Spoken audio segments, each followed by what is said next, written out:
Hopefully you don't mind. Ines, would you join me? So, well, trying to put Ines in a box is something that's absolutely impossible, and she wouldn't like that anyway. Exactly. She's a polo girl, so we're not going to do that. We're actually going to unpack many of your lives because you had a quite a life. Yes, you're the adventurous type, that's for sure. So, Ines, you're French. Same as you. Yes. You come from, and you actually, let's start the other way. You lived for 15 years in probably the most misogynist country in the world. I hope nobody is Japanese here, but that is Japan. It was Japan. And you were born in the second, arguably we agree, the second most misogynist country in the world, which is France. France, yes. Yes. Huh? Wow, yeah. And south of France, which is... And the south of France. Another degree of misogyny. Yes, I guess even more, even more. So let's get out of the way. Okay. Yeah, I'm saying you had an adventurous life because your life is epic. There's ups and downs. There's like it's such an amazing roller coaster. But you said something just before we entered. You said I always had a vision. So let's start with the vision, and then we will talk about the little. Yeah, the vision. My vision was always to be doing what I want to do, and to work as the shortest time as possible. So I was ready to work very hard, but I wanted this to last very little because I wanted to enjoy life and to be in my comfort zone, so what I saw before. That was my vision. And very young, I was already knowing what was my vision because I was saving my food money when I was perhaps 10 years old to buy Vogue magazine, and that was quite incredible because I don't know, it was just what was the most interesting for me. Beautiful clothes, beautiful setting, beautiful homes, and then I knew that would be my aim in life. Yeah. But not necessarily to buy those clothes for myself or to buy these houses for myself. I wanted to basically make other women beautiful. And I was seeing it because my grandmother was my victim most of the time. I was just trying to make her look like a top model. And she loved it. So that was my understanding of my passion. And later, I was hired as the director for Asia Pacific for representing some of the most beautiful, incredibly beautiful women in the planet. Yeah. And when I started working with this woman, what I learned from them is that to be beautiful is a powerful, powerful tool. But when you're not beautiful, what is the biggest tool after that is the personality. And most of these women, they were so successful as a model in the world, and it was because they had, on the top of their beauty, they had an incredible personality. Substance, yeah? So you said you wanted to surround yourself with beauty since you were a child, and you had this vision for your life of using this passion and skill and making it last in a way where you can get, you can enjoy life. Yes. And life gave you big twists. Yes, because big curveball. I was thinking in life, if everything is beautiful, you're gonna have a beautiful life. And what happened at 18 years old? I had a huge wake-up call when I was 18 years old, because I grew up as more or less pretty. I had the looks. I know I've never been beautiful, but I had these things that was making me attractive to boys and people in general. And 18 years old, I was driving my car to school, and I had an extraordinary accident, and I was giving us dead, and I lost my face completely. So for 6 months, the doctor told me, you can't leave the hospital, and you cannot be seen, basically, because I couldn't even see myself in the mirror. There were no mirror in the hospital. For 1 month, I couldn't see my face, just touch it. So I was défigurée, I don't know how to say. Disfigured? Disfigured, totally. and I was rebuilt. My face was redone. So today, if people think I have a plastic surgery face, it's not for a facelift, it's because I was redone completely. And that, for me, was the biggest, like the person said before, you know, there is no failure. There is just a step and engine for the future. So you can be somebody who gives up and cry all of your life and always think that you are a victim of events in your life or victim from other people's attitude towards you. Or you can say, well, there is a message here. What would be the message? Yeah. Is that I'm going to succeed with a face that is not there anymore. And that's how I started basically understanding how I could turn my life in success in the world of beauty without having that beauty anymore. And it's by helping other women who feel that they are not beautiful, convincing them and helping them with the tools to feel gorgeous. So you left to Japan after the accident? And then I got hired, years later, I got hired by Mark McCormack, who's the owner of IMG. And IMG had a division. Basically, Mark divorced his wife and created IMG Models. So starting a model agency was a way for him to find a new wife. And then they gave me the direction of IMG for Asia Pacific. So basically, my work was to bring the most beautiful and most famous women like Tara Banks. I had Giselle, I had Kate Moss, a few incredible women, to bring them to Asia to do super deals for a lot of more money. But after that, after IMG Models, where I learned why this woman was so beautiful and so famous, was always behind it was the extra sparkle, the intelligence. This woman knew how to captivate people, but not only by their beauty. I think beauty is like art. So people are attracted, want to see because it's different, it stands out. But later, if there is nothing else behind, then people just walk and go to another piece of art. And I think this woman know how to capture and be interesting, be funny, be charismatic, and they were all big pros as well. You said they were extremely professional. And extremely professional. Yeah. And they work really hard. Really hard. The person I work with who worked the hardest was Jennifer Lopez. Yeah. This woman at that time had a terrible reputation. Everybody was saying that she was a diva, that she was impossible. And I started working with her in Japan, bringing her to Japan to do big deals. And I found, now everybody knows because she's on American Idols and all of these shows where people can see her personality. She came back and she made sure people know that she's also a sweetheart. But I find out this by working with her. She was working extra hours, and sometimes we were together and she would sit on the floor waiting for her shoot. So yes, I think women who are super successful in the world of beauty are extra special. Extra special. So the world of beauty you mentioned is a very misogynist world as well. You talk about McCormack, but you after let's talk about the Donald. You worked for a few years for Donald Trump, and you actually bought back the license, right, for the Miss World in Asia.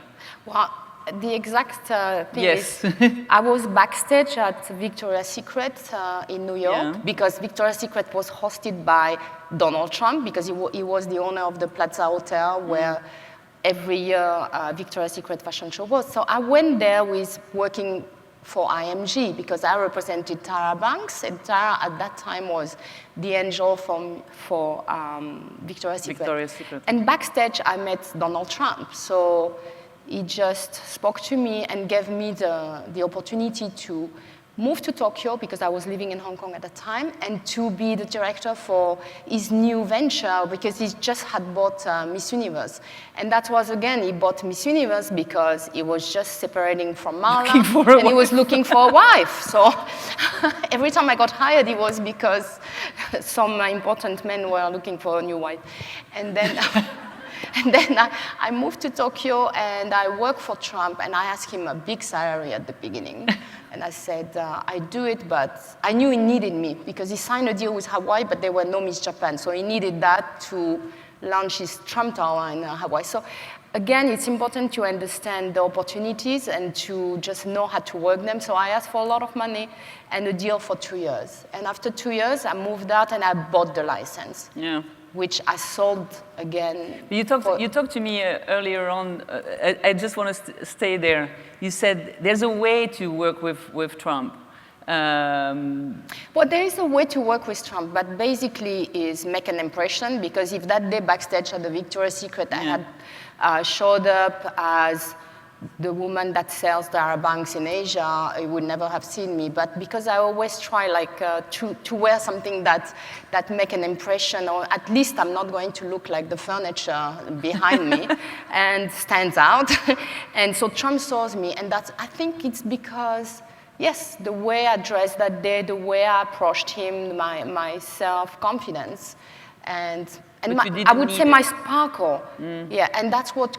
So, but for women, there is two things that to remember. You can captivate men, but make sure you don't depend on them, because I never became Melania Trump. Exactly. She's stuck in that White House and she's miserable because she needs the paycheck every month, you know. It's like, for me, I try to work for men, but never get stuck in getting in a dead-hand situation. You run an amazingly successful business in Japan, and you have actually reached that vision board you had for yourself, which is to build your brand and license it, right? So you were talking to me about this fabric softener that is a big hit in Japan that has your name, and there's a lot of brands like this that you have now that have allowed you to have a successful business, but to play polo in South America at the same time. So I'm fangirling you completely, because I dream of being in this situation one day. Dream of polo? Of whatever, but having this possibility of really looking at your life from the future, which we discussed yesterday with Peter Fisk, making it happen. Yours was beauty. You went for it, and you had those cycles in your life with really tragic moments, because we talked about your accident, but there's other episodes in your life. You said like every 15 years something happens that can take you off your trajectory, but that has actually impulsed you even further, right? Yeah, because I truly think that life is made of chapters, and many women don't understand when it's time to go to the next chapter, and they keep talking or writing about the same thing in their life when they are missing the opportunity to embark in another chapter. And for me, it was very clear that when I lost my face, basically, that everything can happen and then you end up with nothing if you're not prepared. So what I wanted to make sure is, because I always believed that I could do very good in my life, and my vision was, the first thing I would do is, and I'm not going to take a life insurance for myself. That money, I will use it to register my name. So my name is my name, and nobody ever will be able to use it, because I want to do incredible things with my name. And then years later, like today, I'm here, you call me, yes, I can take the flight because I'm not working in an office, and I still make enough money to play polo and to live 6 months in Argentina, 6 months in the south of France. You publish books, DVDs. Because I publish books, I publish DVDs, I have commercial deals. So that means that I can be anywhere and I still have money coming in form of royalty or commercial deal. Let's talk about something that we discussed for a while when we spoke the first time on the phone. You have a son. Yes, so that's a big chapter as well. And it's a chapter as well, right? Because it didn't really go as planned. I had my third boy, and then 1 year later, everything was fine. So I had my second boy was born 13 months, 13 before the second one. So 13 months, I had 2 babies in one shot. Wow. And I was running a business. I had 200 people working for me at the time. 200 is a lot of people that need you to pay the salary every month and the office and everything, because if one day you stop, then you put 200 people at risk. And that was the most horrible situation for me, because my third son was perfectly normal, a happy baby, everything fine. And when he was 2 years old, I think many women will have that or know somebody who has this situation. 2 years old, he was diagnosed as severely autistic and mentally retarded. Well, I have a smile on my face because there is a happy ending to that. And then I completely refused that diagnostic from the doctor. Yeah. I said, no, cannot be. I went back at the pictures and I saw my baby pointing at a plane. I saw my baby listen to me when I'm writing a story. I knew it was not right. If you're autistic, you're born autistic. It's not. So I knew it was something that triggered that. And I took a plane and I said, just give me 1 month. And I flew all over the world and to listen to all the parents who had a similar story, and to doctors that had found a cure. And then I embarked on complete savage Quest. to save my son, basically, and to save myself. It lasted 5 years, And you said? No, it lasted 10 years. 10 years. 8 years, and yeah, would say 8 to 10 years. What did you do? I just searched, and it's very controversial, so I'm not going to come here. I can answer your question if you want to talk to me, because it's very controversial, because something happened to my son and to a child that triggered that, and then you have to repair the body, and that's what I did, and it took time, energy, but. And what is he doing now? And now he's in Boston, and he's in one of the top league school, and he's 17 years old. He's doing incredible, and he's a regular boy. Yeah. And he was just sick, and the other day he had a chat like I'm doing at school.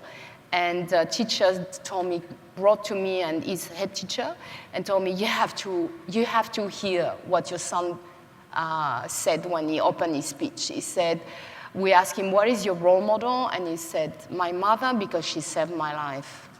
And that was, so, thank you.